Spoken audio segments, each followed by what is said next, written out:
Turk.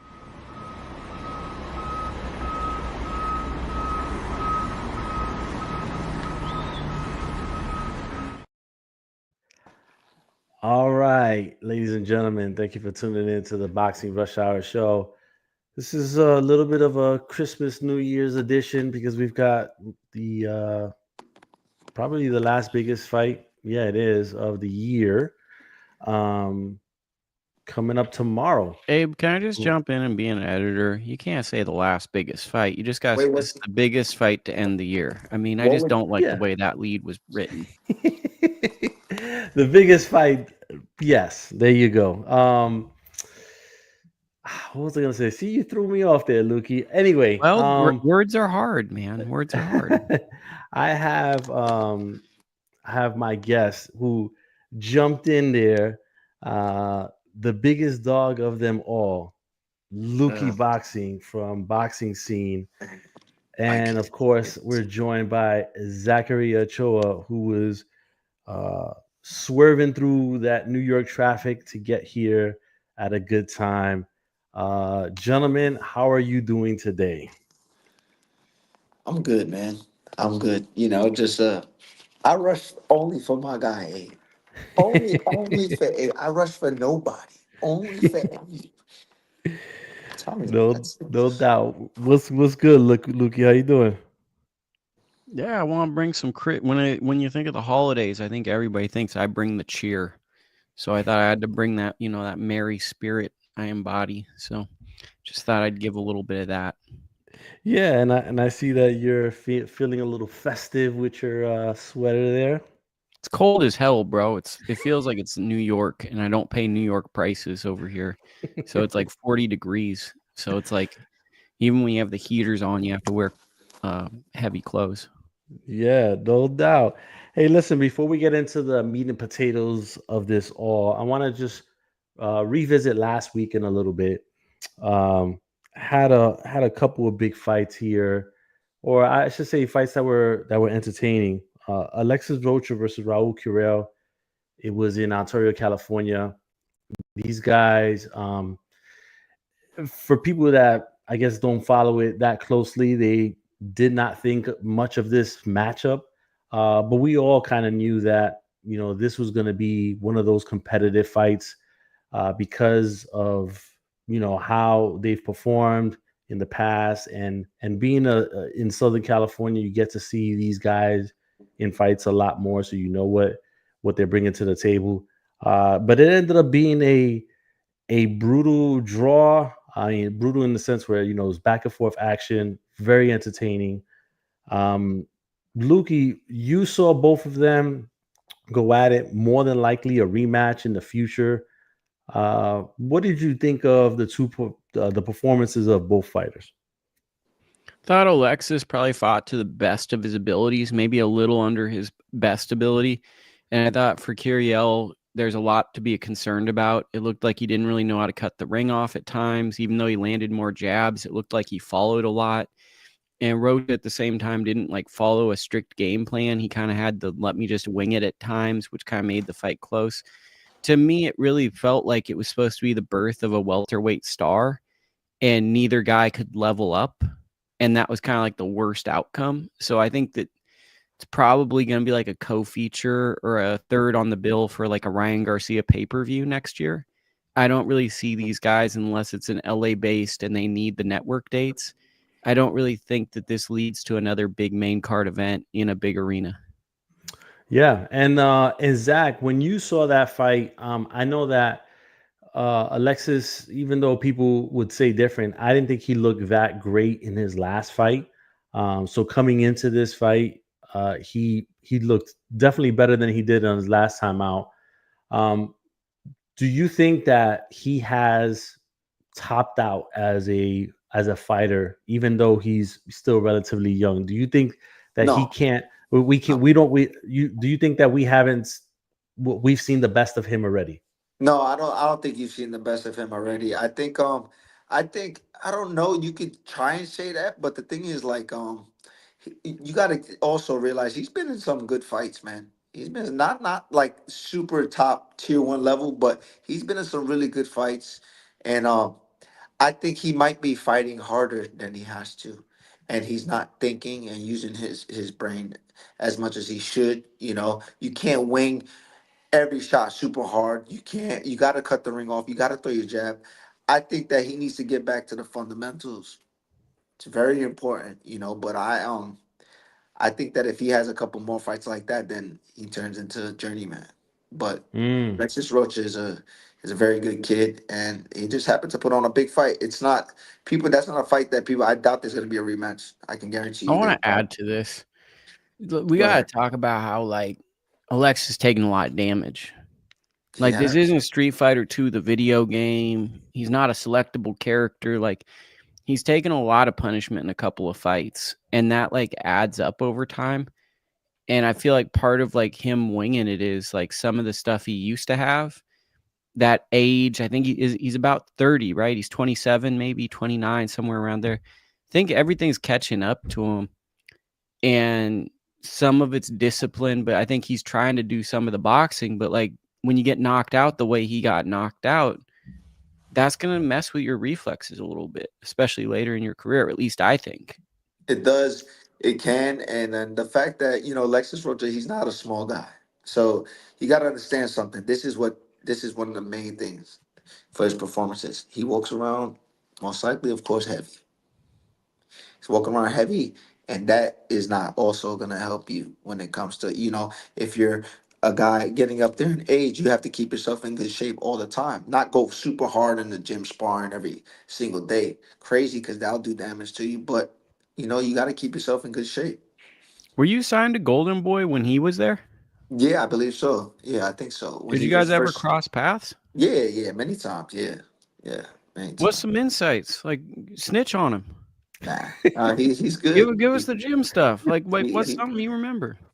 he's just a real he just honestly a nice young man, and you could tell he just wants to fight. He wants to win, but sometimes you got to tap into your style, but sometimes your style just doesn't match up with the other person, and you know can't wing it all the time.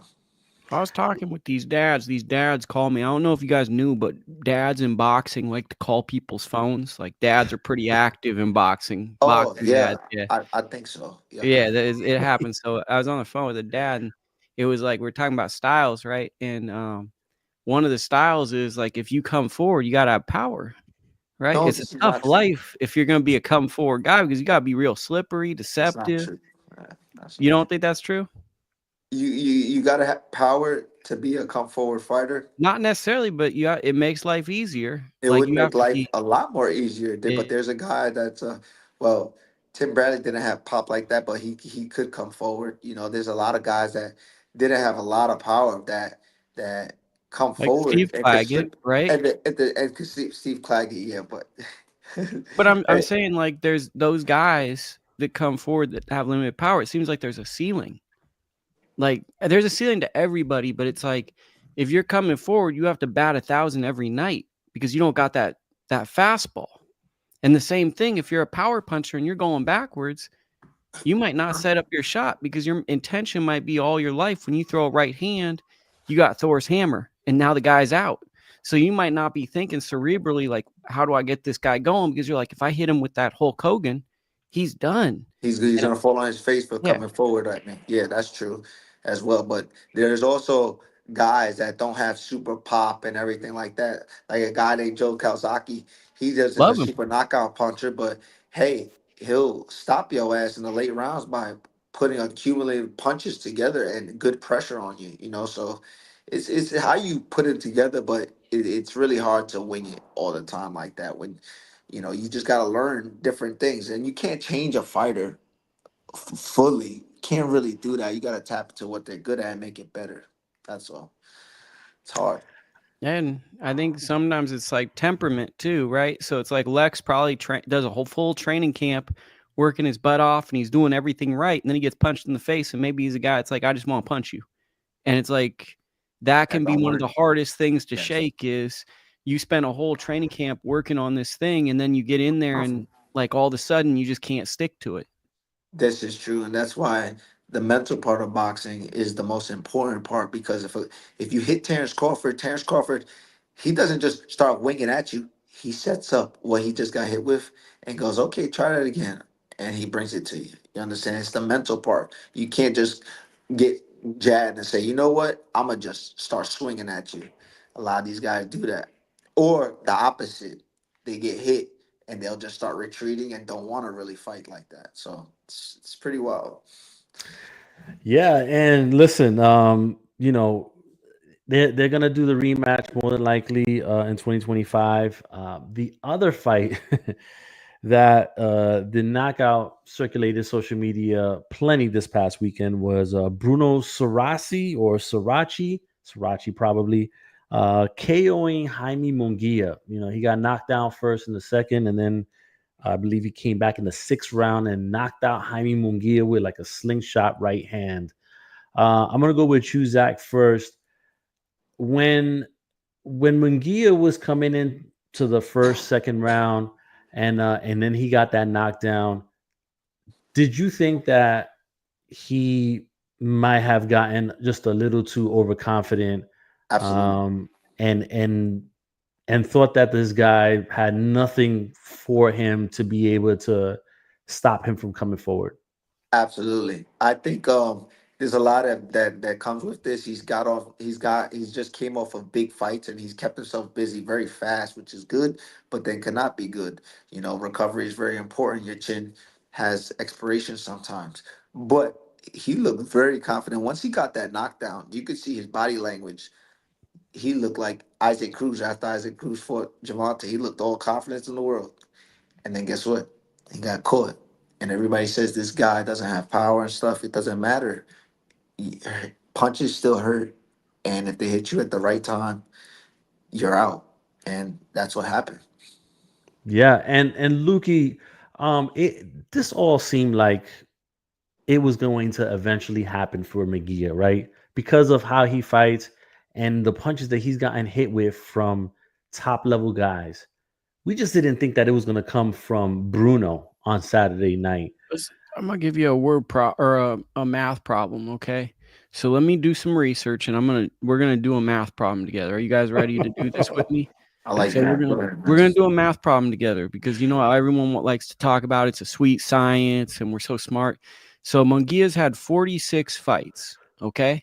So now let's think about how many rounds do you think he sparred in those 46 fights, and then including with that. Go He's ahead. been in 12 round fights dating back to 2018, 2017, essentially. So there's that. And let me double down and say he has 227 rounds of professional rounds on top of those sparring. So what do you think the number of going rounds he's been in his career is? He's been in over thousands of rounds. Yeah, it's a little. I know this. He's been in thousands of rounds. It might be 5,000. It might be 10,000. Right? A lot of rounds It's a because I've lot of done rounds. so many rounds, and I can guarantee you he's done a lot, a And lot more. Yeah. and not only that, but he's been coming down even when like he was fighting at 154. He was coming down from like 188 He's a at big that boy. time too. He's a big boy. So he's been killing himself every single time, basically, to make weight, even at super middleweight. Well, I think one thing too with the Munguia story, if we're gonna keep it all the way a buck, and I don't know if we want to keep it a buck, but I'll keep We it. got to keep it a buck. Gotta keep it a buck.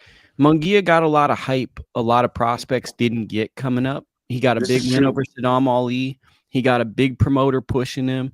He got shot to the moon where a lot of other fighters who had been in the game weren't getting those opportunities. And I think that it's hard to not believe that weight issue could have come with some of those paychecks and some of those opportunities early in his career, because you notice guys, that have to kind of earn their spot. You don't really always, not typically, like there's outliers, but like an Arnold Barbosa, I'm not seeing him get real heavy because he knows what it's like to go back on that undercard. To me, and you asked me about this, Munguia to me, look, every punch in boxing hurts. Like 1,000 punches from the smallest man is still going to hurt if it hits your arm and you can't block it. Every punch hurts. And I think that the thing everyone's looking at is Bruno's knockout record, but Munguia hits hard, and he was trying to throw a shot. So if he times a shot, that's Munguia's power.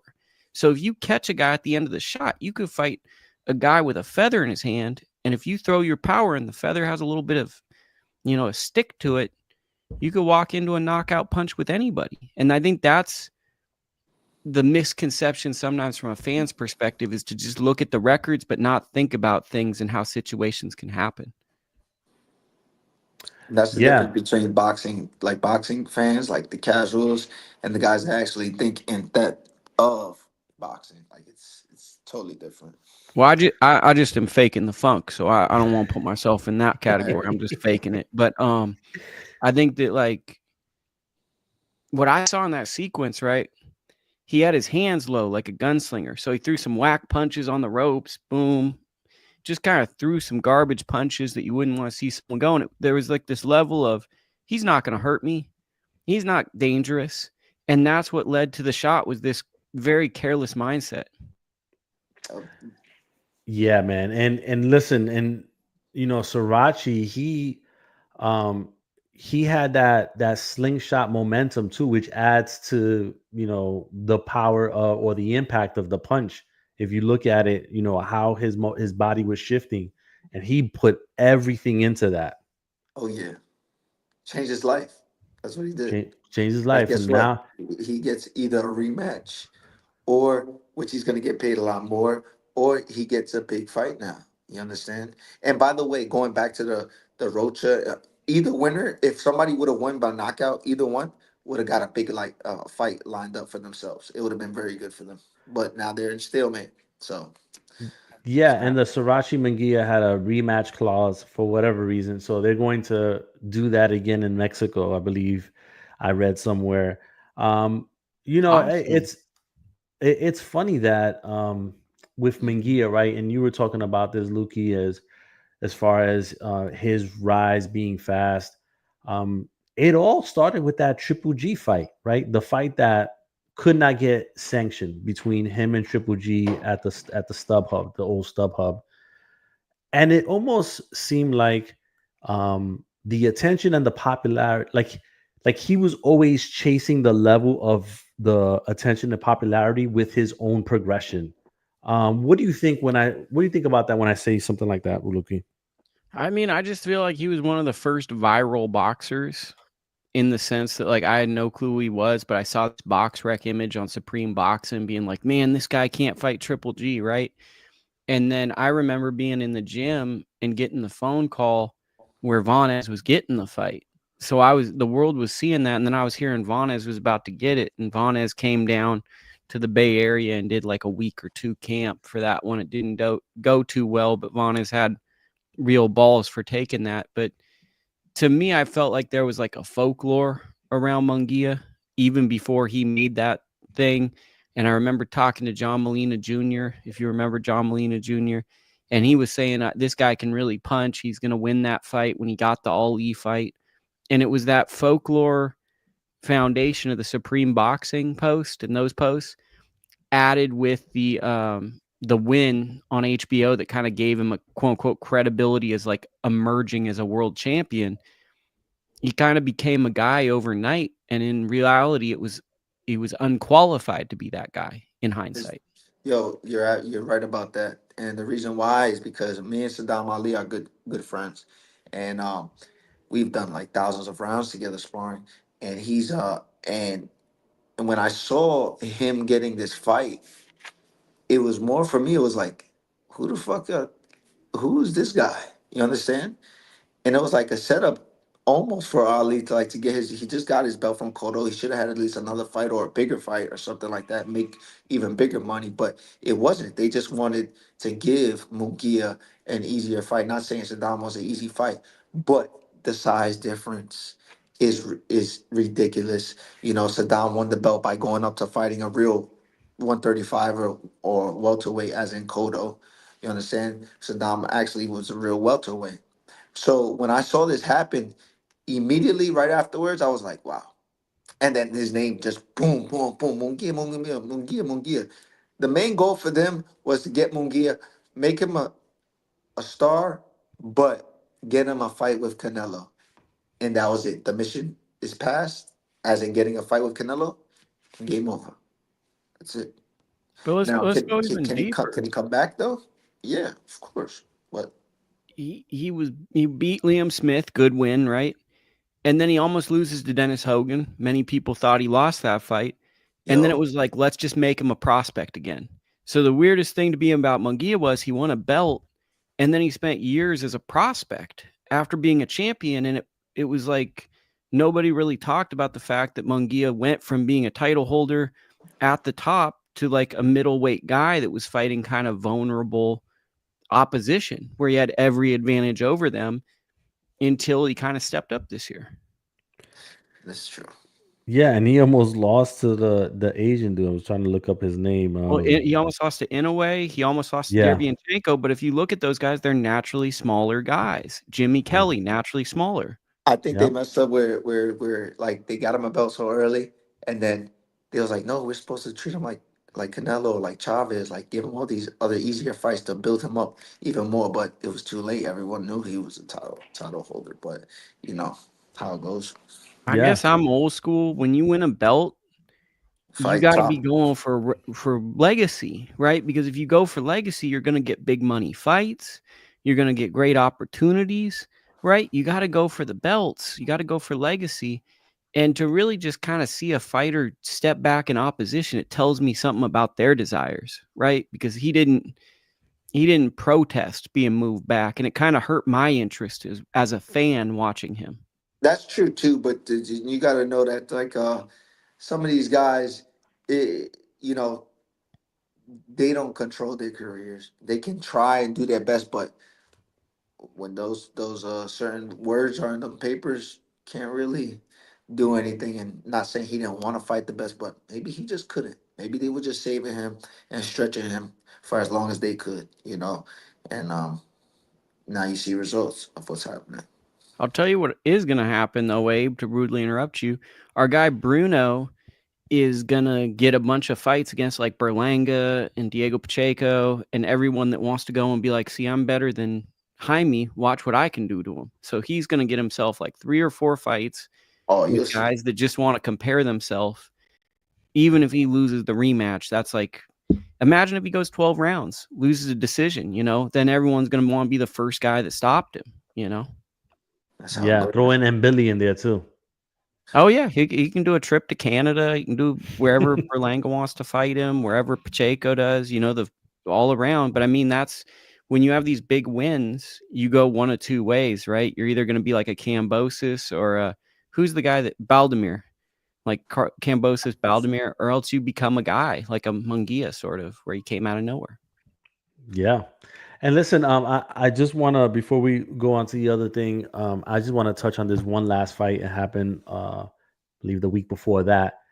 Zach, your guy, aka Africa, won the IBF junior welterweight title. Shout out to Richardson Hitchens. When you saw the first half of the fight, what were you thinking? Because I know that you were probably screaming at the TV, like, "What are you doing? You're blowing it." I was more like, bro, like what, like, come on, we here now. Like, you know what I'm saying? Come on, Africa, you here now. But it is a different kind of level. But then I've been in the ring.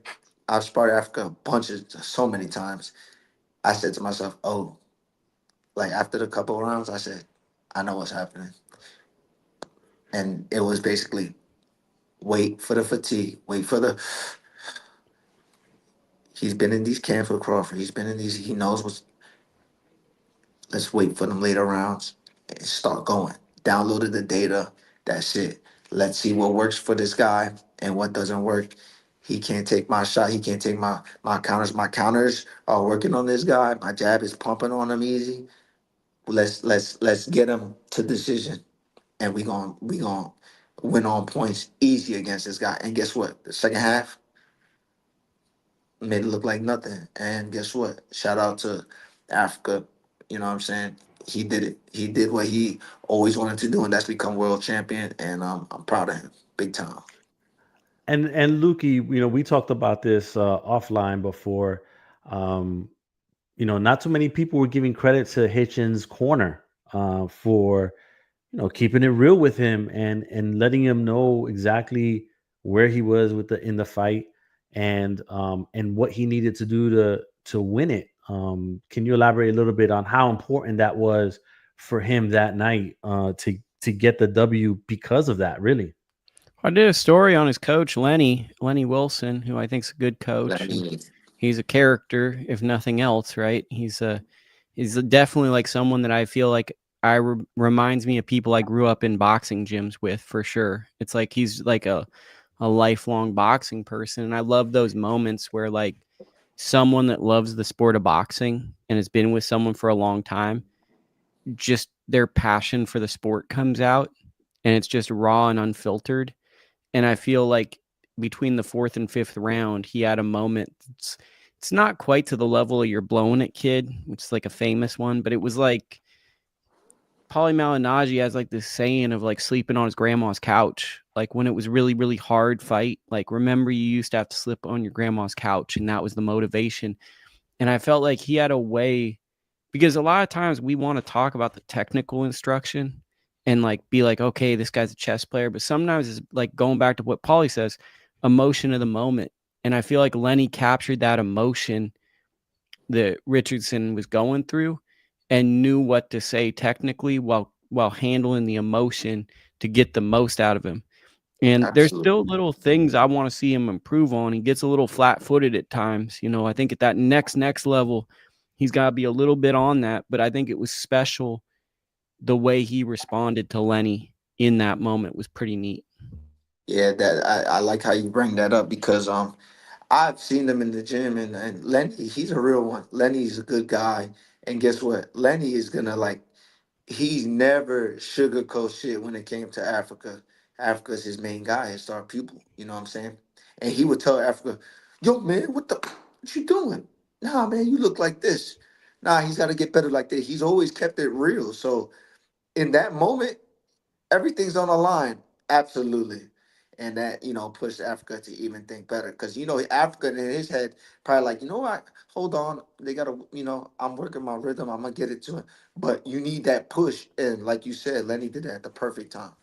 Well, he told me a story for my story about him sparring Carlos Adames, and he was blinking coming back to the corner, and Sosa was gonna stop it, like, "Hey, you're a young kid," and he was like, "How many fingers am I holding up?" And he goes, "3." He goes, "Get back in there." And he said Adames didn't touch him after, and it was like that, and it was sparring Eddie E-Boy Gomez, and like these tough sparring sessions that had happened in the past, where I think he thought maybe he'd teach him a lesson or something, and he battled through them. It was almost like a culmination of all those gym battles came out in that night with that speech. Yeah, man, that's what's up. And listen, for anybody that wants to call in on the YouTube link, Abe G Boxing, on the comment section, there's a StreamYard link there. If you want to call in, you don't got to show your face. And You Abe, got what's the thing on the bottom that says Pornhub? What's that link for? that is if you want to get your And it says entertainment after on. hours show. Like I wanted to, I'm not trying to bury the lead here, but like I just want to know what the Pornhub after hours show was. Is that just Yeah, for so our side we see that, or yeah, yeah, no doubt. But if you want to call in, if you want to ask Lukey, if you want to ask Zach any questions, if you want to bring up or comment on any of the topics, feel free to do that. All right, I'm going to hit a couple of quick ones here. Naoya Inoue versus Sam Goodman was supposed to happen December 30th. Sam Goodman got a nasty cut on his eye. Now it's been rescheduled for January 24th. Zach, do you think that that's too close of a turnaround for Sam Goodman and he's setting Yeah, he gets himself up to smoked. be smoked? He gets smoked. He's getting smoked bad. When I'm talking He was about getting bad, I'm talking smoked. He was likely going to get smoked regardless, good. but But now he's getting smoked bad. mm, Like, mm. and I'm not saying he's not a good fighter. He is, but to get to that level. But guess what? Anyway, different. You got a cut. You get smoked. Lukey? I don't know, man. Like Inoue's not the same guy, right? But he's still amazing. But he's not the same guy. Like we're starting to see like Rome is falling, right? There's little signs. Do I think Sam Goodman is the guy that does it? No. But it's gonna be a guy like Sam Goodman one of these days. So I feel like the fight's gonna be weird. I feel like Inoue's kind of telling us a little something about himself not going to featherweight. And I didn't love the Neary drop. And I didn't really love the TJ Dahoney performance, to be honest. I thought that the physicality of Dahoney early was a little unsettling. So, and I woke up early for that, by the way. Shout out me. I want credit for that. Waking up 3 o'clock on the West Coast to watch that. Imagine telling your girlfriend she's about to go to work at 5 and you're like, hey, I'm going to wake you up 2 hours early just to ruin your day for this, just to be a boxing nerd, right? So awesome. But, and just ruin a relationship, right? But, I think, I don't know. Like, I don't think Goodman's going to be the guy, but I think a guy like Goodman is going to give Inoue a really hard fight coming up. And I think people are going to overreact and he'll bounce back. But I think he's more beatable than people think right now. And I think a guy like Junto Nakatani, in my opinion, beats him. Yeah. And I've said that on this show as well. I've said that Junto is going to be the guy that does it. And I also noticed, and I think I told you this before, Lukie, that, you know, Inoue in his last fight was a little more noticeable, but he's developed a little bit of a tick. And in his fight against TJ, and you could kind of see it. It's not so much of a Tevin Farmer tick, but it's there, and if you play like really close attention to it, you'll see what I'm talking about. And yeah, him also really talking about like the end is near type of thing, like calling it a career like soon. So I don't know. You start hearing stuff like that, and then you see the performances. Not saying that he's on the downhill, but on the decline. But you know, you start matching the words with the performances, and you start kind of looking at it from a different lens. I see a good fight, and then I see somebody getting close to being him, but not being him, and then I see him moving down in level to smoke somebody, and then it's over. He retires undefeated. He's good. Went out. That's what I see. If they're doing it right, he's made a lot of money and can continue to make money. But people want to see good fights. You know what I'm saying? And if you're moving up, the guys get harder. They're more durable. You know, he's good. Hall of Famer, great. But man, he's either gotta destroy at this weight class or go down, look phenomenal, and then retire. Yeah, and I think that the Junto fight is, me personally, I think the Junto fight is the cash out fight. That's the big one because that's probably going to be Tokyo Dome, right, in Japan. It's going to be huge. I think that that's the one that, you know, maybe he rolls out after that. Yeah, I just, to me, it's like great fighters have those one last good fight. That's like the thing about like an all-time great.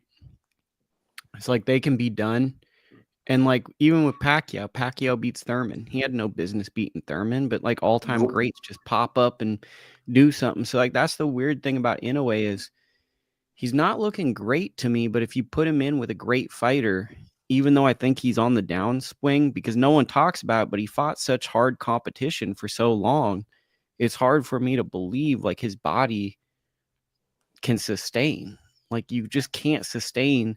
It's like driving like 120 miles per hour for 4 years. Like eventually you're going to crash. Like, so, but what I'm saying is I think out of nowhere, he's going to catch a guy slipping because that's like the pattern all those great guys do. Like, good example, Shane Mosley against Antonio Margarito. Oh my God, that's Like, one of my you know what I favorite mean? fights ever. But that's like all-time great, you know? Oh, yeah, I'm going to just do it. And then out of nowhere, an all-time great catches you. That's why like those, you very rarely see a prospect or a guy trying to go to that next level try to go up against an ATG because every now and then they can do something special, you know? And it's like you never, if you're like the smart matchmakers are never like, you know what I want to do? I got this young kid. I'm going to put him in with 40 something odd Nonito Donaire. It's good because, you know, you might get caught. You might Yo, win. I literally was just going to say That's fucking crazy. I literally was just gonna say that almost happened with Inoue and Nonito Donaire. And guess what Nonito Donaire did? He gave that fight his best last fight because he's an all time great. And he gave that one everything and couldn't pull it out. But Yeah.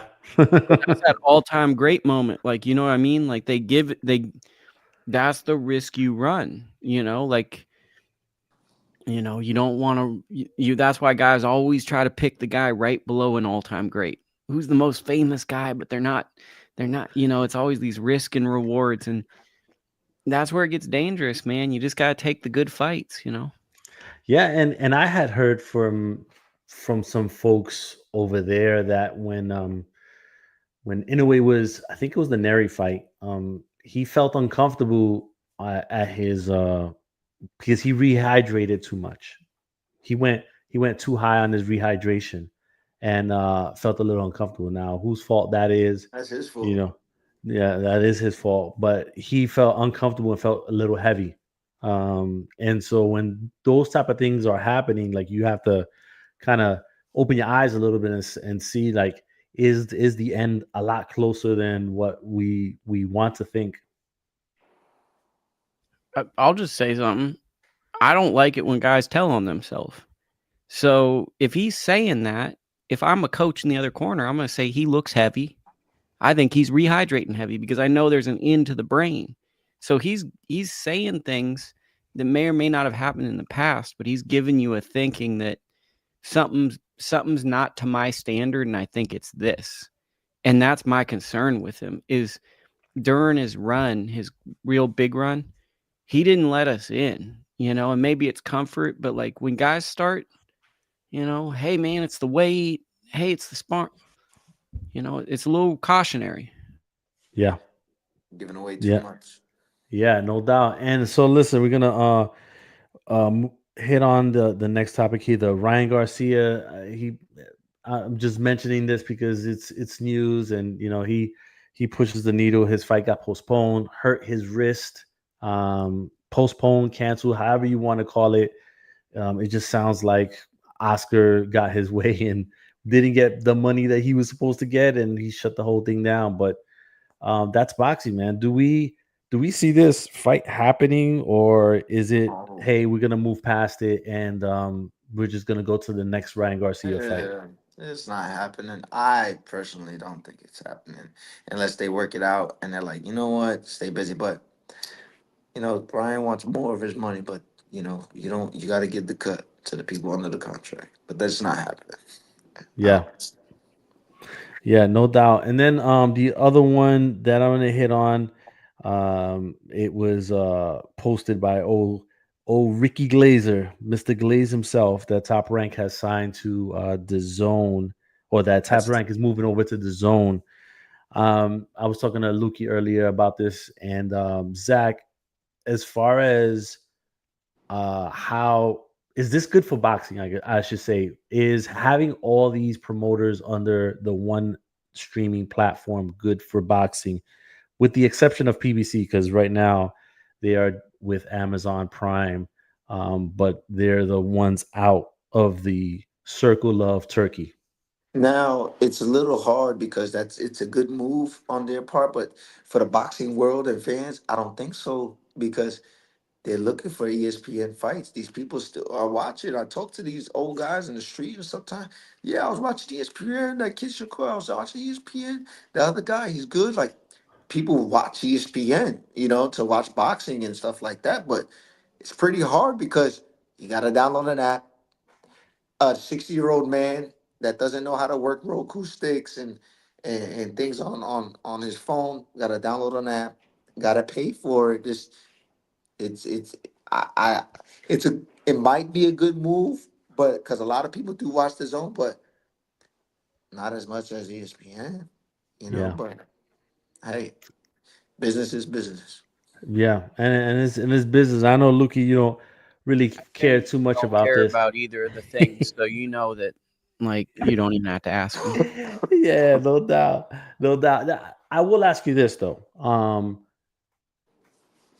Does this will this result in less opportunities for fighters to get dates, or do you think that it won't affect how they conduct their scheduling throughout the year? God, you're gonna get me saying such stupid answers. It really just comes down to what the contract is and how many dates there are, right? So, Yeah. like, I don't know if there's a contract. If there is a contract, I'd have to look at the contract. I'd have to look at what the contract is set up for. I don't feel comfortable speculating because I don't even know if a deal is done. It was just a tweet put out on the internet. And like if that is announced, then we have to see the type of deal that's in place. Is there a developmental circuit? Is it just more marquee fights? Is it going to be a Yeah. cost promotion deal? Like there could be more opportunities, but the opportunities could be like across DAZN platforms in theory and not just on top ranked shows. I think it's dangerous for me just to speculate and say yes or no, because until you know what a deal is, it's just not helpful to fans who just love this sport, who have a 9 to 5. Gotcha. All right, let's go to what is real and what is happening, and that's Tyson Fury, Alexander Usyk, the rematch tomorrow on the Zone pay-per-view, $39.99 here in the US. 39.99. $39.99. So Usyk came in, I think it was like 226, something like that. Fury comes in at 281. I'll start with you, Lukie. Uh, what do you make of if anything with Fury coming in at 281 for tomorrow night? It was one of the wackest weigh-ins I've ever watched. I'm getting older, so my eyes get blurry when it's like there's too much going on. One observation that's probably not interesting to anyone here: promoters looked absolutely irrelevant on the stage. They almost looked like trainers. Like it was kind of interesting to see like promoters up there just like whatever.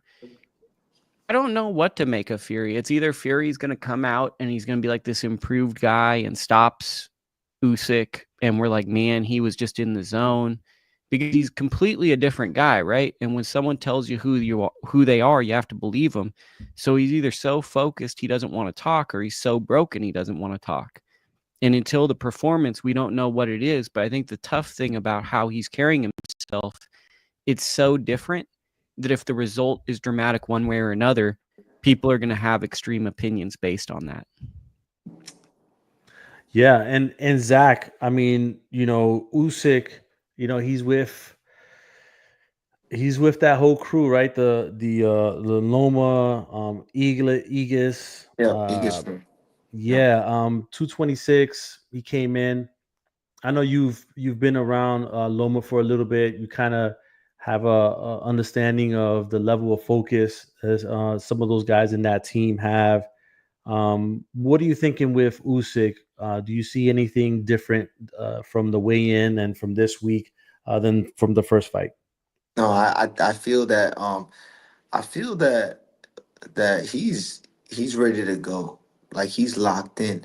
But for this camp, they know Fury's coming hard. Like he's coming to win this fight big time because of his legacy. You gotta understand, Fury's the type of guy, he was loving his talking about he wants to be the next undefeated heavyweight retired like Rocky Marciano. He was going by that big time. You understand? And so the fact that he lost, he wants it back badly. So we're gonna see. I believe we're gonna see a lot more intensity from Tyson Fury in this fight, and focus him coming in heavy and actually using that fucking weight on Usyk. You understand? So Usyk knows this. He knows this. These guys are not dumb. These guys in the gym are serious, and they're locked and loaded and ready to go. So I expect this fight to be really good. I'm not sure if it goes the distance, to be honest. Um, it's gonna be it's gonna be a good fight. I believe so. It's gonna be a very good fight, man. Oh, I Eh, want to play yeah, contrarian just because I think that makes a better podcast too. So it's not even necessarily what I like. I just want, we Yeah, want to man. be like ESPN. We want to be controversial. And Zach, big fan of yours. I remember I interviewed you back in the day and a girl called in on the show and she was like losing her mind. It's a legendary moment in my career where like a girl couldn't believe she was talking to you. And I was like, wow, that's a throwback Zachary Ochoa moment. But I can't help but feel like someone's going to dominate this fight. The face-off, I'm looking at comments and fans are confused, thinking that this photo, the weigh-in wasn't the weigh-in. They're thinking it was just a press event because neither took their shirt off.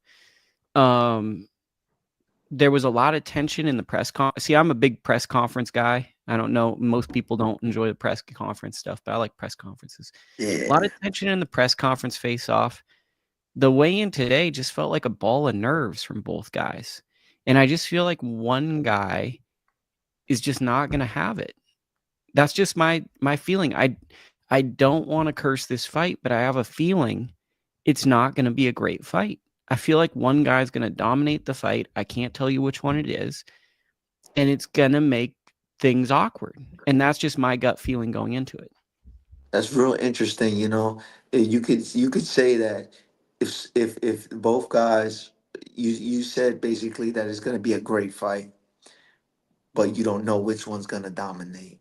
Exactly. That's a good point. It can be, it can be where a Tyson Fury just makes Usyk, the smaller guy, just look bad out there and actually hurts him and beats him up, and it's big. Or his time has come and he gets clipped, Tyson Fury, and Usyk, tries to finish and goes for the finish, has his hands up, and all of that stuff. Who knows? But you have a good point, Lukie. Somebody will dominate, and I agree. I agree.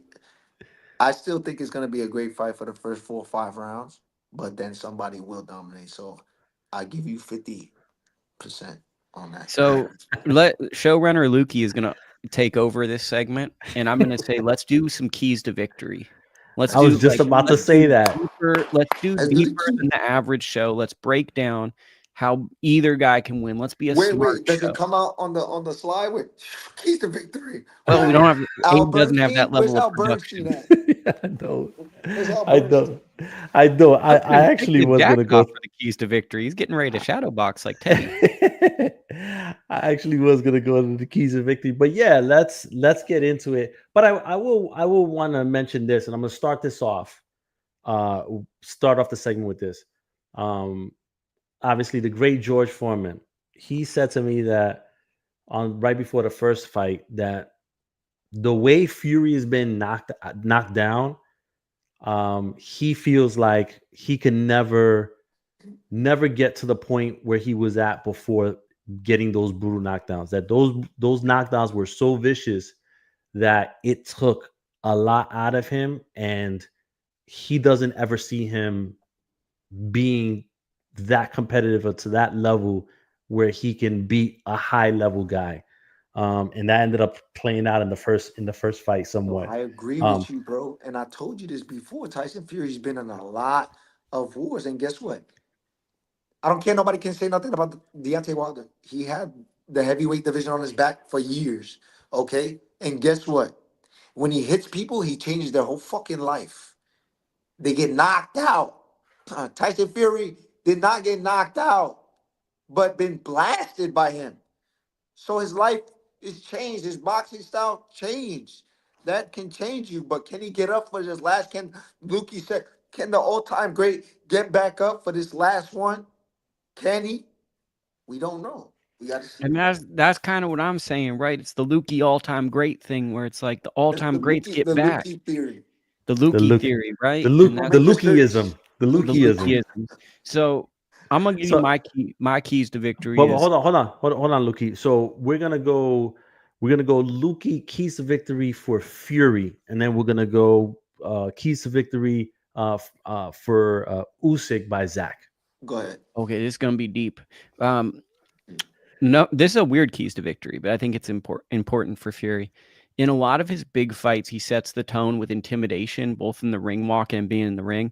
I'd like to see him doing mitts in the ring while Usyk's walking out. I'd like to see him mentally be really locked in and focused with no theatrics. I'd like him to be very, very ornery, sharp, and like focused, setting a tone and not letting Usyk cross the ring on his side.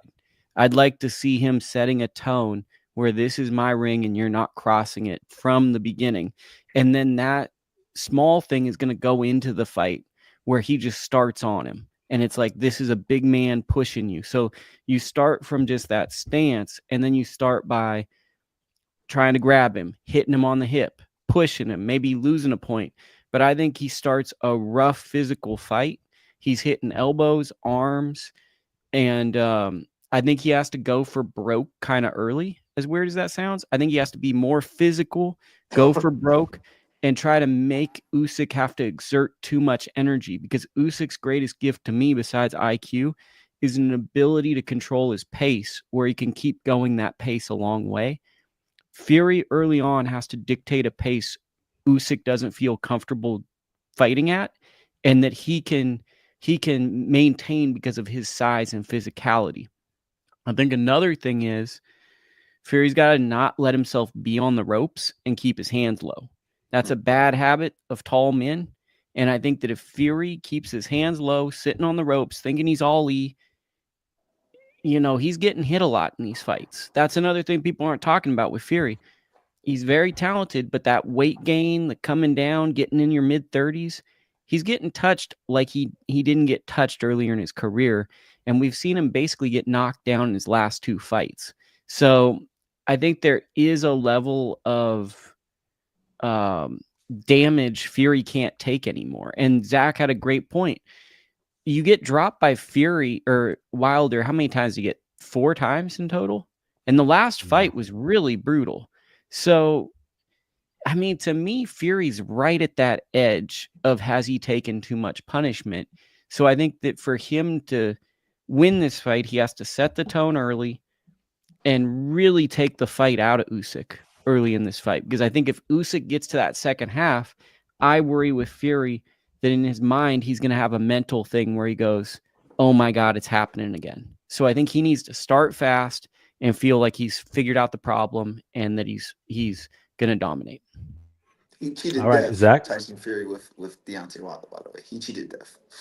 Yeah, big time. The keys to victory for Usyk is to come out with his rhythm. He has to set the tone. He has to move back. When Fury tries to put his weight on him, he has to move back, punch right out of the clinches. Lukie made a cool point when it comes to the mental warfare type of thing, which is keys to victory. That all plays an effect, by the way, when it comes to the boxing. Mental warfare. Usyk needs to stay focused, fuck the theatrics, and he will. He'll be locked in. He has to come out, set the tone, be in his rhythm, step back, like I said, punch out of the clinches big time, like punch heavy out of the clinches while he's leaning back. I need to see straight right hands or straight left hands, good jabs to Tyson Fury's body. Slow his big ass down. You understand? Hit him on the hip here and there. When I'm talking about on the hip, not in the clinch, outside, hit him. Then watch out for some of Fury's punches coming from afar. If Fury has a good long uppercut that he tries to land, if he avoids the uppercut and counters with his own left hands, he's gonna be on the money. One thing about Usyk, he dances. He's gonna be in the best shape of his life. He's a dancer. He loves dancing. He's always in the gym having fun. This is gonna be a real hard fight for Tyson Fury. Not saying he can't win. He can win, but for Usyk, it's all about gonna be rhythm for him. Once he gets in his rhythm, it's game over. And if he does hurt Tyson Fury, he has to go to Tyson Fury's body first and then his temple on his fucking head. His temple, not the chin, the temple. And that's what's going to take his equilibrium out and put him down because he's older already. He could take punches on the chin. It's just the temple. So I want to hijack the show and ask 2 questions again, like a jerk. Hypothetically speaking, if Fury had that wall set up, what would you guys tell Usyk to do? If like he told his whole team, stand on this side of the ring, don't let him cross. What would your guys' advice to Usyk be when you're walking into that ring and it's emotionally charged and it's this rematch? I'm just curious from your guys' standpoint. Okay, so we can't our entourage, nothing. We can't go on that side of the ring before the fight starts. No, like I'm saying, like he gets in the ring and it's dramatic, and he has one coach on the left-hand side. He has another coach on the right-hand side, and he has a couple of guys, maybe they have ring access, and they're just blocking one side of the ring. They're standing far out, and they're kind of saying, like, you can only go to your side of the ring. If you come over here, you're going to cross our path, in like kind of like an intimidation tactic. I can't think of like someone off the top of my head that's done that, but I've seen it in the history of boxing, especially the 90s with heavyweights.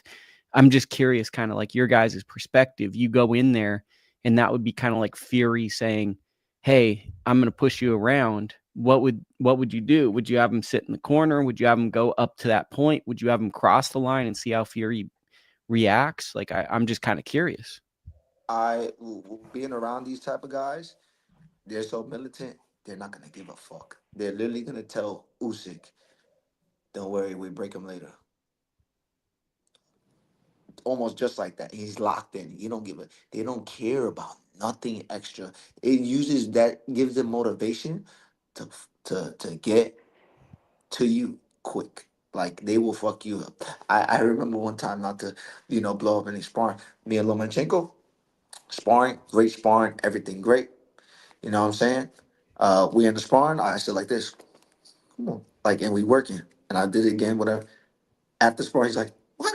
Come on, we go past the bell, we go straight. Oh, well, like we can go all rounds. These guys fight with heart. These guys don't show it in the moment, but when it comes to boxing, they fight with their heart. So that's where Loma's from, and that's where Usyk's from. They fight with their heart, and there's a special guy, so they don't care about the intimidation. They just use it for motivation, to be honest, bro. The next one I wanted to ask is like for Usyk, the ability to make small angles, like conserve his footwork to make like offsetting angles where he doesn't get hit, but where he doesn't have to use too much in those middle rounds. Because like if you're a boxer, right, you can't really box on your back foot for the full fight, because that would be a lot of, especially in your late 30s, that would be like really great conditioning, and that would just be very hard. He has to take breaks in this fight, right? So I'm curious what those breaks look like. The breaks are him moving around in angles, keeping the distance, and breathing. But I'm like, what I'm saying is he going to just do it in small steps? Like he misses, turn him, pivot, just try to like conserve energy while doing it? Well, he has to, because I don't think Tyson Fury is going to be that aggressive, and he's never showed like that type of aggression, especially in his later fights.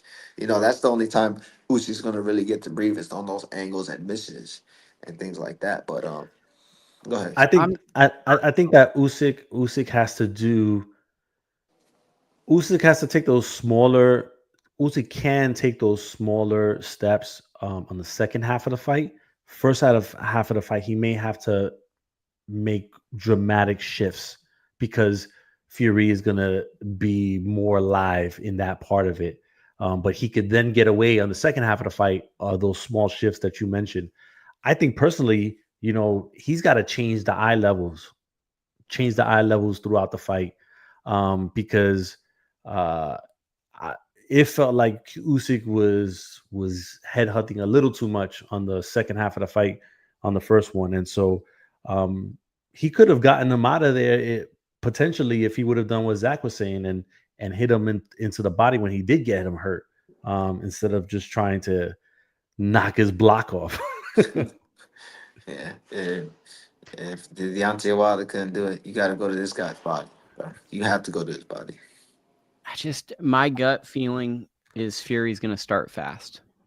That's just my gut feeling. Just reading the room, I feel like his mentality is he's going to go for broke early, and that's just my gut going in. Tell you one thing: if Tyson Fury wins, he's an all-time great, and he's one of the greatest heavyweights of all time. If he pulls this rematch win off, it's gonna be that's gonna be big. If Usyk does it, which it can happen, well, Usyk is just right there. He just gotta keep winning. He might go down to cruiserweight, they say, but nobody want to see him at cruiserweight. Come on, man. I think that they're both all-time greats, man. And I think if Usyk wins, and this might get people mad, I think he's a top 5 heavyweight all time. Like if you Usyk think, top 5 heavyweight all yeah, I time. think so. That's not that can't. Well, let's talk through him. If he If beats he Fury beats again, Fury again, because he's undisputed cruiserweight and he's undisputed heavyweight, and he beat Yeah, but literally the best guys yeah, of his but era, when you Joshua, talk about Dubois. you can't bring a guy's accolades from from a different weight classes. It's what they do in that weight class, and he's But he's people done do some that with good stuff. Holyfield. He does do some good stuff, but you got to talk. There's heavyweights that in the top five. You got killers there, man. Really think about it. You got the Muhammad Ali's, you got the Joe Lewis, you got the Rocky Marcianos, you have the Larry Holmes, you have the Ernie Schaefer's, you have Archie But Moores. Ernie There's, Shavers never won a there's belt. I know he's never won a belt, but there's guys that are like right there. You know what I'm saying? And the George So is Usyk. Foreman's He's in line with them. and Lennox, he can be if he wins, he can be in line, but he can't. I personally don't think he'll be top five. Top five is I think big he's now. four. For me personally, it's Ollie, Lewis, Lennox, and then Usyk, and that's just for me. I think he's Gotcha. number 4 all time. Gotcha. Um, but I've been thinking about it a lot lately, and it's like that's just for me. I think there's a level of nostalgia when you do this type of stuff, where if you grew up and you loved Frazier's Ollie, it's kind of hard to watch a modern fighter and be reasonable because it's like your mortality is at play. You know what I mean? Like for me, like watching like a Ray Leonard or a Mike Tyson, I'm irrationally, I want them to be better than they might be like actually because they meant a lot to my childhood. So it's like it's going to be hard for me to look at them and be fair and be like, is Tyson as good as Usyk or whatever? I just want Tyson to be better than him because it got me into boxing, or I want Ray Leonard or Hagler. And I think that's kind of the problem with lists is people bring what got them into the sport into those lists, and it's hard to like empirically or have data and be like, this is the results. Yeah, it's all opinionative, to be honest. yeah, and let me ask you this: like, don't you think that something like that? I mean, we probably need to start like categorizing them by eras instead of just putting them in one bucket. But it doesn't make as But you good of a gotta put it. It doesn't make conversation. it fun though. The bucket. You gotta put them in the bucket. Fuck it, right? Yo, Michael Jordan, Kobe Bryant, LeBron. You understand? It's not I anything went back else. on this. I'm an agent of chaos. Like you need to make it. You You need to have to. I make it like it. where I like it. people are gonna be like concerned. Like, oh my god, that breaks my mind because it's like if we put him in the era and he beats Fury, obviously he's the best of the era. That's not You shocking. think you think Floyd is coming out on top at 135 or let's say 140 against a prime Roberto Duran? Are you fucking out of your mind? And I love Floyd. Yeah. But And what? that's what makes those debates so fun, right? Is there's You probably can't gonna be some. categorize. You have to do it. You gotta put it in there. Go Well, I ahead. think that what makes it fun is like a guy like Aaron Pryor, right? What if you go like Aaron Pryor versus Floyd when it's Pryor in his prime, and it's like any outcome is possible. You What just about have to Tommy look at Hearns? the Castillo fight, and it'll show you what things could have happened Yeah. just by that. I'm just saying, you Well, know. I just with Usyk, here's my thing. His name is hard for a lot of people who are in America to pronounce, and I think they hold it against him that his name is not like a John Smith name, and he didn't fight in America for the most of his career. And I think there's a little bit of a bias that people just didn't watch his career and didn't see his fights at a convenient time, so they just don't feel connected, you He's know? there. He's there. He's there. He's Yeah, there. and then the other thing comes around is like if he beats Fury, who else does he need to beat in the heavyweight division that he hasn't already beaten or that will give add to his legacy? Did you watch the presser today? Did you hear what he said? They said, "What are you dedicating this fight tomorrow?" And he said, "Talk to To me the tomorrow," which kind of I maybe I interpreted this too deeply, but I took that as possibly retirement. Gangster. Mm, Like, I think mm. that what I read into it was like, I think some people thought that he was fighting for his country, but I think that if he wins tomorrow and it's a stoppage, which I think is very possible, I think he's walking off to the sunset and he's going to dedicate it to his country. You gotta Mm. understand, Lukie might be right. The reason why is because you see the bag. You don't need another. I mean, of course, why not get another big bag? Like, but you got the Turk just blessed it. You understand? I'm right into the sunset. Oh my bread, I'm good, chilling. I'm not gonna buy 50,000 gold chains and a million Lamborghinis. These guys are modest guys. Their money will last them forever.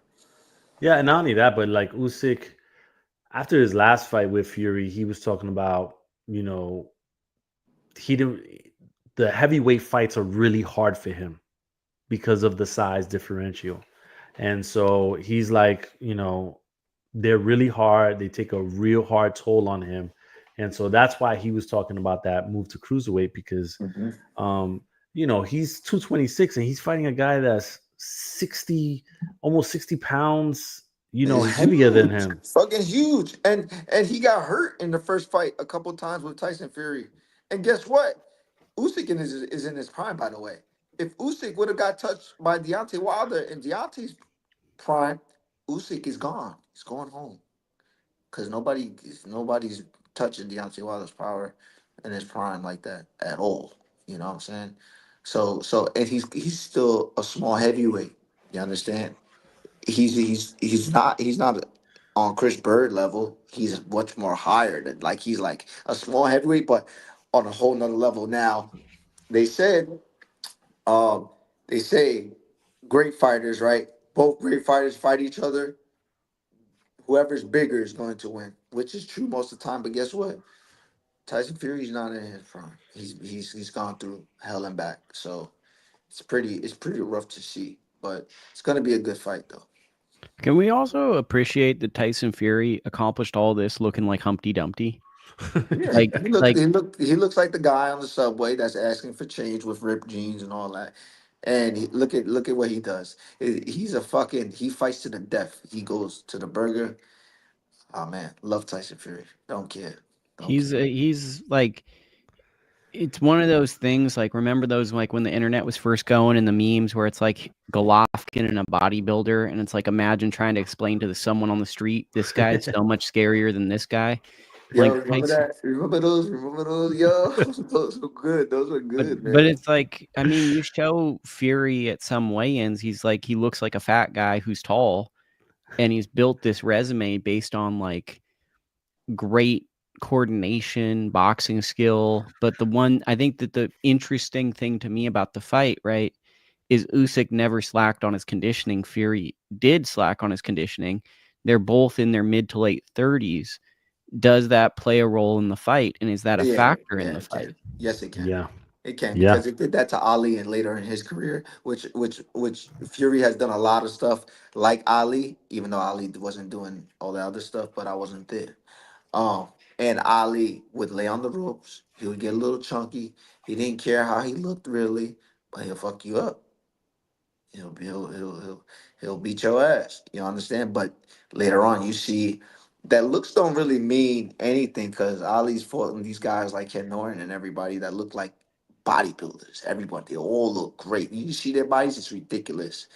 But he didn't really look like he wasn't such a muscular, ripped down guy. So, for Tyson Fury to do that and show people that looks don't really matter, it's good, but don't sleep. Sometimes they do because it shows your hard work as well. And just to fully take over the show because that's what I do.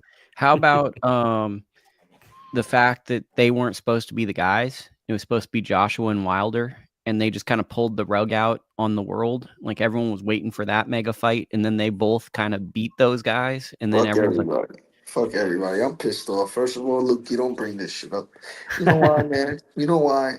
Because Deontay Wilder and versus Anthony Joshua it was supposed. It was such. Oh my god, I'm so upset that they never did fight, man. You understand? This shit sucks, man. Like it really, really sucks. But guess what? They can still do the crazy numbers still. But the thing is, it's Deontay. It's just Deontay that, can he come back after just losing and all that type of stuff. That was the one that was supposed to stop the world, right? That Joshua was Wa. it, bro. That was Yeah, the fucking one, dog. yeah, And then there was one I really did want to see was Tyson Fury versus AJ, just for yeah. Britain. Like that. That's big. That Which would. that one still might happen, but it would have lost all the luster, right? Or the majority of it. I mean, it's still going to be big over there, but Fury Joshua at one point was huge, right? It was a mega, mega, mega fight. I don't think it is anymore. Yeah, whatever. Yeah. Now I'm gonna ask you this, Lukey. yeah, Go going deep into the card, uh, Sick. Let's hope I know the fight. I was gonna ask you who are you looking at, if anyone, deep into the card on Saturday? I mean, Serhii Boachuk is a really, really good pressure fighter. At first, I didn't think he was that outstanding, but what he did to Brian Mendoza to me shows that he's an elite fighter and he's someone that can't be overlooked. Of course, someone's calling me, so I'm gonna mute my phone. So I'm just gonna Should have been talk. did that. Should have been did that. Yeah, so I think Serhii Boachuk is a great fighter. Let me just keep this at a lower volume. It always happens when I come on podcasts, right? One time I'm on a podcast, someone's like, "Let me call you." So Serhii Boachuk, I think, is very someone you should watch because he's coming off a fight of the year contender against Virgil Ortiz in, I believe, August, and that was an outstanding fight, back and forth fight. And by the way, stop me if I sound like a talking head or something. I'm just trying to give you my honest thoughts, but it's listening to myself talk sometimes it's kind of boring. So stop me. I think Boachuk has a future with big fights. He was originally scheduled to fight Israel Madrimov. There's a possible rematch with Virgil Ortiz. He'd be a great opponent for Terrence Crawford, Charles Conwell, Xander Zayas. There are a lot of really good fights for him to be in. Ishmael Davis, interesting fighter, right? He's in the same position he was last time, taking a short notice fight. He almost beat Josh Kelly in this position. So I think that's a good fight to look at. And then I think the other two fights I'm interested in, which not super interested. Like if I miss these going to buy groceries, I'm not going to be mad. Dave Allen, Johnny Fisher, which is kind of like the party boy fight. It's like two guys that you might find at the bar. They kind of have ups and downs in their career. I don't see them as elite talents, but I think there's a chance we get a double knockdown or two guys kind of just recklessly punching. So that guy's stuff. I love this which guy. one? I love this guy. He said double knockdowns. I love Yeah, this double guy. knockdown. You know, they might push each other. I mean, it just you have a guy in Dave Allen. I really respect that he talks about his mental health I love struggles. Dave Allen. You got to remember he got his ass clipped by Usyk. And, oh no! You want to keep fighting? No. In the sparring, no. He sparred everybody. Yeah. No, he's like guys like Dave He's a Allen. I legend. really respect because they're like the unsung heroes of boxing. They're like the guys that help the guys. And they're better than a sparring partner, right? Because they carry this wealth of experience and they build relationships with all these fighters and people cheer for them. And I think what's neat about this is Johnny Fisher's built a cult following and they're kind of at the same level. So it's kind of neat to see like this gym guy who has a following and then a guy that like I think kind of got on Matchroom cards because he sold a lot of tickets, but now they think there might be a talent component. So I think that's a good fight. And the other one that stands out is Moses Ituma. Got to move my camera, so I'm gonna turn the camera off so my girlfriend can walk by. You're good. Oh man. There we go. Moses Atuma, so she's good. There we go. He's a heavyweight and he's undefeated. I think he's 19. Got a lot of fights. He's fighting Dempsey McKean, and I think he's someone that you're gonna start to see moved up into the conversation with the real good heavyweights next year. I don't expect this to be a lot of resistance or it could be difficult, but I think he's going to win this at some point pretty emphatically. But he's someone that's worth investing time in because promoters are investing their money in him. So if they put money into him, you're going to see him at the top of the card soon. So those are kind of the fights that stand out to me. The fight I really wanted to see was Dennis McCann versus Peter McGrail. Dennis McCann had a drug failure or adverse finding. And from that, we have a fight that I know absolutely nothing about. I don't know who Rise Day Edwards is. Peter McGrill is like an okay fighter. They compared him to Lomachenko prematurely. I don't love like comparing a southpaw who went to the Olympics and lost in the first round to Lomachenko. Maybe that's just me. It just feels like a lazy comparison. It feels like calling someone Lomachenko. You kind of have to. It's a reach. It's too much. You have to have a little bit more accolades to say that you're an all-time great generational fighter who fought for a title in 2 fights. It just kind of rubbed me the wrong way, and not to be mean, it felt a little arrogant to me to put yourself on a Lomachenko pedestal without 2 Olympic gold medals. So I was curious to see how he'd do with Dennis the Menace McCann because I thought Dennis McCann is actually a really, really good fighter. So that's my breakdown. What do you guys think? I think that I don't even know about the whole card because they putting all the money onto the main event. which is great. I would like to see Dave Allen win. That's all I care about. The one fighter that I'm gonna be watching, I've been watching, kind of pay attention for a little bit. Late bloomer, Novinsky, Andriy Novinsky, heavyweight, Ukraine guy, managed by Aegis Klimas, Really? Let trained me see by sparring with him. Anatolo Dachenko, who's Anatoly. Anatoly Dachenko, who's like a Olympic guy, former cruiserweight, I believe it was. But he's a guy that they've been slowly bringing up. He's sparred Zhilei Zhang. He's been in a lot of the like big training camps, but he is slowly being built up. And I think he's a guy that next year they might, increase his reps a little bit and get him in bigger fights. Yeah, he'll be fighting the guy that knocked out Anderson. Or maybe he'll be fighting Uh, like imagine him versus the winner of Johnny Fisher and Dave Allen. That's a good fight, right? Make yeah. a good That's fight like good that. too. Or what's our guy, the villain, Arslanbek Makhmudov? He looks like the villain in a movie. Oh, yeah, the guy from Eye of the Tiger. Yeah, don't we need him Yeah. back there? Like where he does his kind of canned press conference where he's like, if this was a street fight, one guy comes in, one guy comes out, I'm that guy, and then I love Bell that. just I love that. outboxes him. He hits him with a jab, and all of a sudden that one guy goes in a room, and one guy doesn't come out. Doesn't seem to work because there's actually like a sport and some stuff that goes with You it. know, Yeah, that's actually something that you got to do. You can't just be like a mean guy. Like that's that UFC thing, like right? Not to make Uh, fun of UFC fans, but let me make fun of them. I can make fun of UFC fans. I don't care. They're like, well, hey man, one guy goes into an alley, another guy comes out. If Floyd Yo, went you into an saw the way alley he with was looking at him. You saw the way he was looking at him. if Conor McGregor lands a punch, man, if this was a street fight, he'd win. Well, it's not a street fight, and he doesn't really know how to box. It's like I don't know. I wish you could make like I could make another comparison. It's like saying like if an English teacher was a math teacher, and if they figured out words on the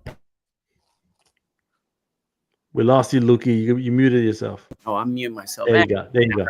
I'm talking. So the computer was like saying you're just going down a wormhole. You don't need to do it. Oh man. Hey, listen, I think that should probably do it there. Shout out to Mrs. Make It Happen, saying what's up to everybody. Make it Listen, happen. make it happen. Somebody's gonna make it happen tomorrow, whether it's Fury or Usyk, $39.99 on the zone $39.99. Shout out to Abe. pay-per-view. Now I need to hear from Abe. Can you tell us the odds? Talk to me. You didn't bring up the odds. Let's talk about the odds. Let's talk about the money real Yeah, quick. The when I get on the show, it gets kind of spunky. That's what I've heard. it goes in a different direction, but we can bring it back to the money direction. So Let's right bring it now, back to the money, man. Usyk is the favorite at minus 150. Fury is at plus 120. Uh, Draw. Usyk by TKO KO is plus 300. That's pretty low. Usyk by decision is at plus 170. Fury by TKO KO is at plus 300. And Fury by decision is at plus 350. Nah, they wow. Okay. Gotcha. What about just knockout? Can we Draw just get a though. knockout?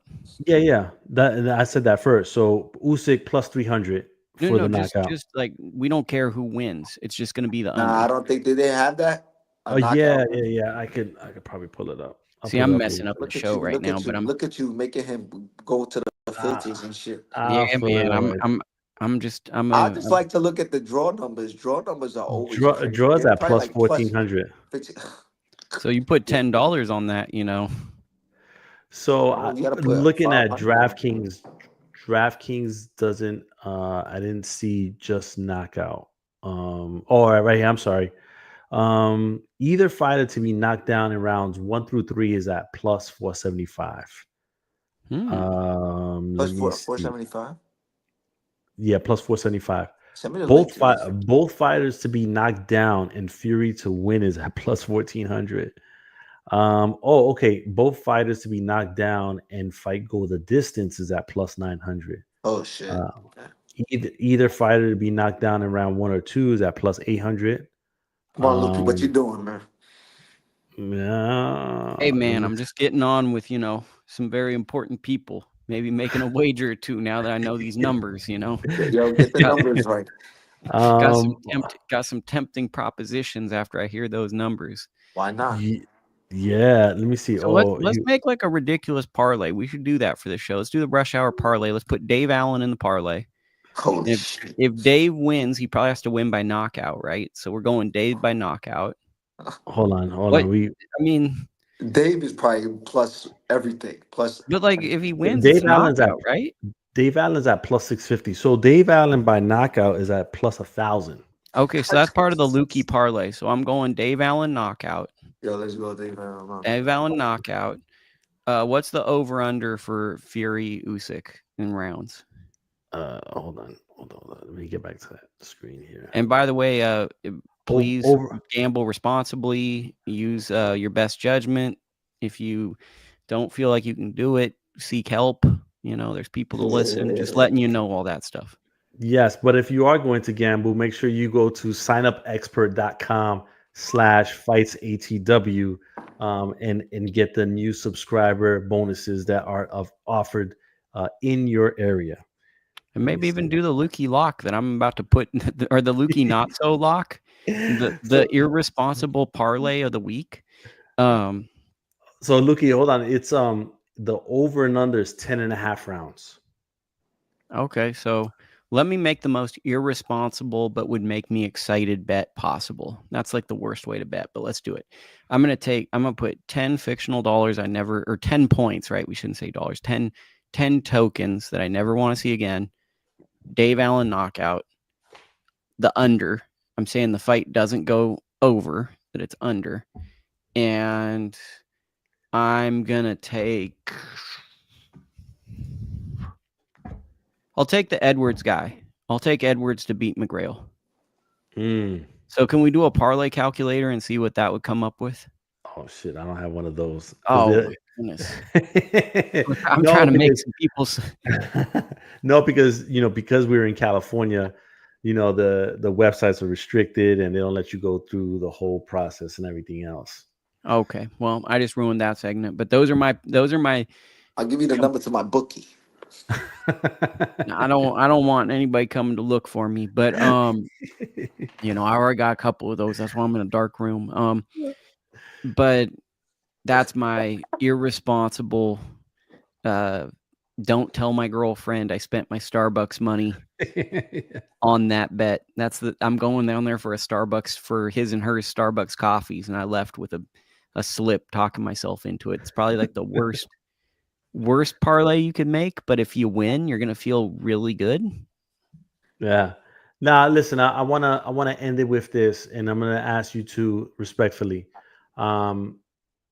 Does the fight go to a decision or is it a stoppage? Lukie. Shoot, I just keep talking. I think it's a stoppage. Okay. Zach? Saying stoppage? Yeah. I said it, yeah. Okay. I'm gonna go to the decision, controversial decision, and we get the third fight. It's fucked up. I mean, money talks, right? When third we're fight. Talking, damn. Third fight. That when means we're talking about Tyson that much has money. To win. That means, yeah. Yo, that means you heard Abe gave his get up. He thinks Tyson Fury's gonna win. Okay. I feel like the thing is, like, I get where people are saying boxing is going to box, but that's one of the things about Saudi Arabia I appreciate. They're not really like as bad with the scores in the big scheme of things. Like, I can't think of like really egregious scores that have come. Now I'm jinxing it.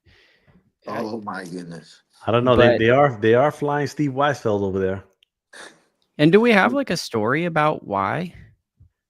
The guy got ill, but the thing was that there was some conversations. Shout out to Steve Weisfeld. He's gonna be in a penthouse here. There was some conversations about maybe the guy's affiliations.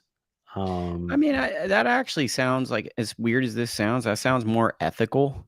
Yeah. like if you're doing that. But like also, like I don't know if you guys like travel. Obviously, Abe traveled. Zach, have you ever been to like Dubai or like really far away, like I've Armenia? been to far away, but I have not been to Dubai or Armenia. But like you've been far, right? So like the first thing that happens to me besides bad jet lag is I eat something and my tummy's all mad. So it's not like unreasonable to think a judge was like, it's all good. I could come out here, goes over there and they're not used to like the food over there. And all of a sudden you're in a different place. You got jet lag. I don't know. I always think that like boxing's more incompetent than it is corrupt. I think, I think, when it comes to this amount of much of money, everything plays. When I'm talking about everything plays, I'm talking about temperatures in the fucking bedrooms. I'm talking about little sprays people spray in the bathrooms, in the locker rooms before they get there. The water, squeeze the water, it might be spiked. Yo, I'm talking these things has happened. I've seen shit and at low level. So the big time, man, they doing everything, bro. They doing everything. So, despite my friendly demeanor, I battle depression, and that might be a surprise to people. So, I try Me not to too. think about that stuff because it just becomes overwhelming and unhelpful. But I do when I'm like with a guy, like if I was helping with Zach or if Abe's fighting or whatever, I'm paranoid as hell for that person that I'm with. But the minute I'm a fan, I try not to think about it because it starts to feel for me. And let me just break down my depression and anxiety for you guys. It's like I feel like one single person in the whole world, and it just feels like a zoom. And I just see myself getting smaller and smaller and smaller. And like I just think too much about all the things that could be manipulated. So that's a fun thought I have. So I have to unplug myself from that because it just goes into an unhelpful cycle of just like boxing conspiracy. Yeah, you Mm. have to separate yourself, man. Because when you care about certain people, man, and you see like certain things in the cuts or anything, the cut man might have adrenaline, like might have different little things that he can smell sauce or anything like that. It can drive, like say it's your brother who sees it. It can drive your brother the one who cares about you crazy. But if he is watching boxing, he's gonna who gives a fuck? Let them keep fighting. You get it? Well, So and I, separate I yourself. agree with you on that one. Like it's like for me, I've definitely been at fights where I've been working with a fighter in the corner as a writer or whatever they bring you. And I could be may or may not right, but it didn't look like the same medicine was on the other corner. Right. And it's like we had the same thing, the liquids to my perception, and maybe it's just fear or paranoia or whatever and being new. But there's like these anxieties that you get when you care about somebody and you're Yeah, not fully sure if you're it's right. true or not. But then the fact that you're thinking it, at least for me, I go, why am I thinking it? You're right And that's about the that. hardest part, I think, about being back there is you love someone so much. You want to be on guard, but then sometimes your mind is a jerk. So it's Yo, like, I'm just gonna say one thing before we close out real quick. I have a story. Never told nobody this really. After I fought Ulysses Evis, I Evis Ulysses. After I lost that fight, I went to the locker room and I'm with my little brother, and I have to do a piss test. Right. Of course, I'm in the locker room first before Ulysses. Ulysses didn't get there. The doctor goes, "Oh, he has to take a piss test." They're like, "Yeah." They give it to me, and I hear someone go, "Oh, there's no more." They go, "No, that's the last piss test cup." And I go in the bathroom, I take the piss, and my little brother's like telling me, "Yo, did you hear that?" I was the last person to take the piss blood. I mean the piss test, but Ulysses didn't take a piss test, Mm. so that was the last one. And so these are the little things that made my little brother like, "Yo, man, that's yo. Yo, they're not fit." And so that's just like one of those things. Like Luke's talking about, people get paranoid. You get paranoid for it. That's how my little brother started getting paranoid and stuff. And I'm just like, hey, hopefully they gave it to him or something like that. But you never well, know in boxing, bro. The little things that you hear. I'll add Little- to that. It's like for me, it's more like the fight week where you just pick up on subtle you perceive favoritism. So like Oh, come on, of you course. start to feel the favoritism the fight week, and then you start to get these people that are gossipy, like, hey man, you're in a hard fight, so like who's putting that out? So you start to get all these people doubting and all this stuff, and you're like, where's that coming from? And then it snowballs if you It's a don't monitor routine it. though to fuck with Exactly. you mentally. You said the mental warfare. It's a routine, bro. Say this to Zachary. Say that, oh, Brandon Lee's knocked out all these guys in the first round and he's on a KO streak. And they, oh yeah, tell Zachary in his first interview when he's sitting there saying, so how does it feel going against a guy that knocked out his last on purpose? You're in the And little that's things, the that's I little think that, things. like, that's where it gets hard, right? Is like there are things that come up, and then there's sometimes where it's like incompetence or it's just the way it is. And boxing's so Both. dysfunctional, It's it's both. so hard to To sometimes decipher it. tell what it is, because it could be Hmm. incompetence, it could be someone working against you, or it could It's the just be the people. way You it can is. tell by the people, yo. You can decipher it by who it is telling it to you, though. You can decipher sometimes by who it is. And if by everybody, everyone in the boxing business and who they are. If they're doing something that's a little out of their character, then you can tell that's a setup. And I mean, like, I've been one where I was with a fighter, right? And we went to the wrong locker room. So it was an A-side fighter. So we're in there and we're like, this is kind of a janky locker room. And it was like really, really small. And we were in the wrong locker room. We had this nice fat locker room and all that stuff. And I remember I had to go pee. The locker room the B-side guy had couldn't warm up in it because they threw another fighter from the co-feature into his locker room. So he was warming up in the hallways, and there was AC going in the hallways. So how are you going to break a sweat Well, in the good for hallway? him. He was against your guy anyway. Well, I mean, fair is I fair, know, and I right, know, I fair know, and fair. Like, I'm I know. someone where, like, having been treated badly before, I I have as just well. never want to see someone get treated badly, because I might sound corny, but I really believe in fair competition. I want Absolutely. people to go in and perform the best. And, like, say I'm with a guy and you beat him, I'd be the first one to walk over and shake your hand because you fought a guy who tried his hardest. And I True. think the sport is missing a lot of that now. And Hmm. there's a lot of, like, people, oh, this and that. Like, we used to be a sport where you could lose a fight and it's okay. You can just shake the man's hand and drink a beer with him, or sit down and talk and learn. But I think too many people are too arrogant, and social media has created these monsters where people have to live up to these unrealistic personas, that humility is almost lost on a lot of fighters. I agree. Yeah. Big time. Yep. All right. Well, listen, we're gonna wrap this thing up. Before we do, though, Lukey, please give out all of your accounts and where people can watch and absorb your material. I don't really feel like doing that. Just support your channel. I'm not going to promote Nah, go myself right ahead. now. I don't really want to. So, but I want to say thank you for having me on. I've been having ups and downs lately, and it was really nice to talk boxing. And it got my girlfriend. She didn't have to deal with me this afternoon, so that was nice. Probably not coming back on the show for a while because I made you go over your allotted time. But if you support me and you think I'm cool, just listen to Abe. Abe's a really genuine good guy. Tune into this show with him and Zach. I listen to it every week. Don't worry about me. Like, if you want to find me, you'll find me, but it's about you guys. Yeah, I appreciate it, Lukey. Zach, what you want to tell the people? You can't find me anywhere. That's all. All right. Once I come back on social media, you just type my name in, Zachary Ochoa.